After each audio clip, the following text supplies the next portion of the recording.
St. Ludger was a missionary among the Frisians and Saxons, founder of Werden Abbey and first Bishop of Münster in Westphalia. Early life to ordination. St. Ludger's parents, Ludger in Leofberg, were wealthy Christian Frisians of noble descent. In 753 Ludger saw the great apostle of Germany, St. Boniface, which, together with the subsequent martyrdom of the saint, made a deep impression on him. At his own request he was sent to the Utrecht Cathedral School, founded by St. Gregory of Utrecht in 756–757, and made good progress. In 767 Gregory, who did not wish to receive episcopal consecration himself, sent Ludger, who had come from England to assist him in his missionary work, to York to be consecrated bishop. Ludger accompanied him to be ordained into the diaconate and to study under Alcuin, but after a year he returned to Utrecht. Sometime later he was granted an opportunity to continue his studies in the same school, when he developed a friendship with Alcuin which lasted throughout life. In 772 friction arose between the Anglo-Saxons and the Frisians, and Ludger, for the sake of his personal safety, left for home, taking with him a number of valuable books.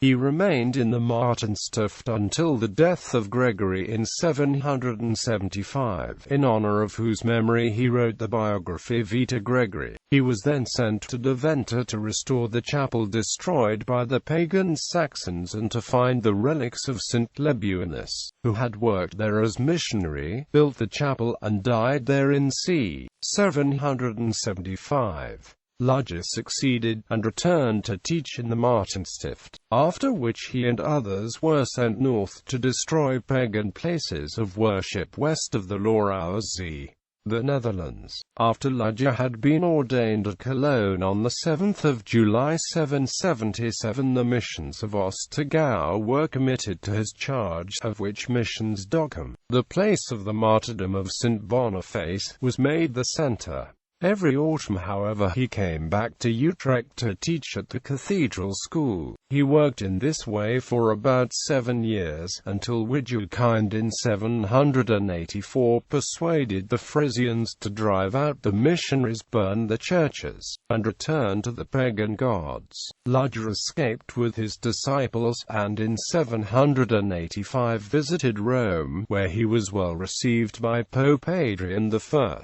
who gave him much advice and special faculties. From Rome he went to Monte Cassino, where he lived according to the rule of St. Benedict, but did not bind himself by vows. The news of Widukind's submission, and the arrival of Charlemagne at Monte Cassino in 787, put an end to St. Ludger's peaceful retirement. He was appointed missionary to 5 districts east of the river Lauwers, around the estuaries of the Hunza, the Fievel, and the Ems, which were still occupied almost entirely by pagans. He began his work armed with characteristic energy and faith in God, and had a significant advantage in that he knew the language and habits of the people, and put this knowledge to good use in achieving the conversion.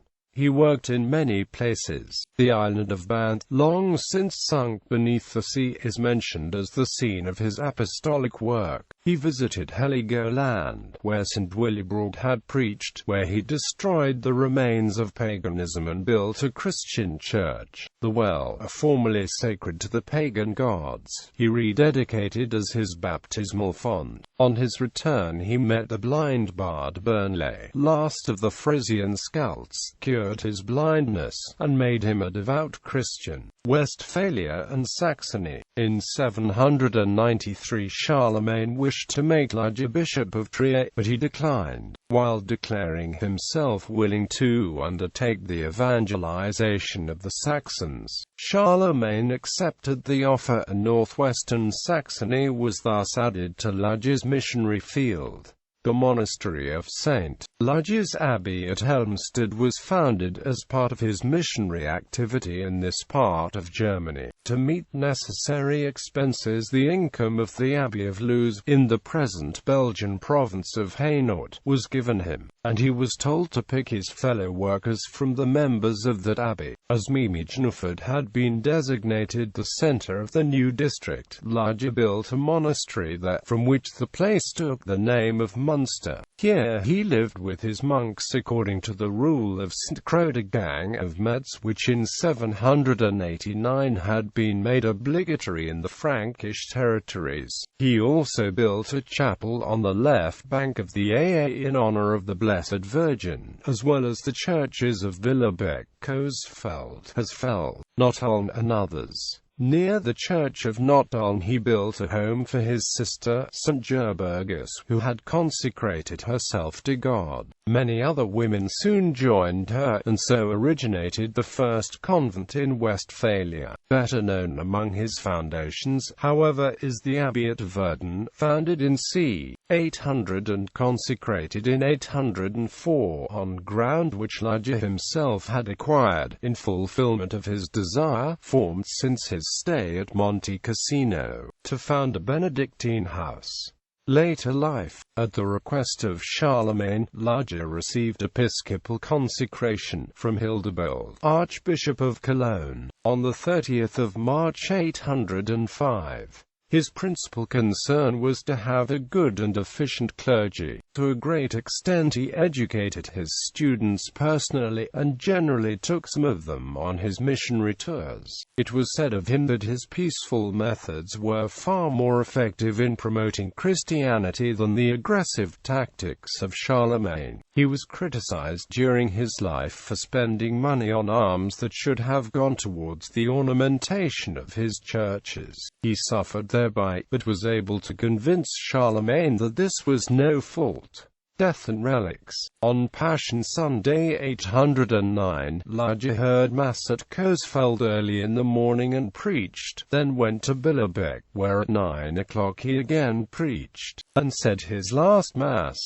That evening he died peacefully in the company of his followers. A dispute arose between Münster and Werden for the possession of his body. His brother Hildegrim was appealed to, and after consultation with the emperor, decided in favor of Werden, where the relics still remain. Portions have, however, since been brought to Münster and Billebeck. Veneration. The successive vitae, beginning with the serious contemporary biographical work of Altfried and passing through the Vita Secunda and Vita Tertia to the Libellus Monasteriensis de Miraculis Sancti Liugeri of c.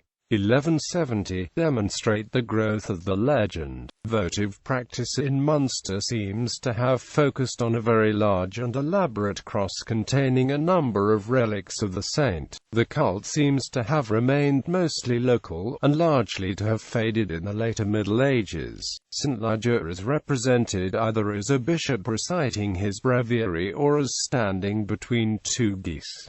His feast day is celebrated on the 26th of March.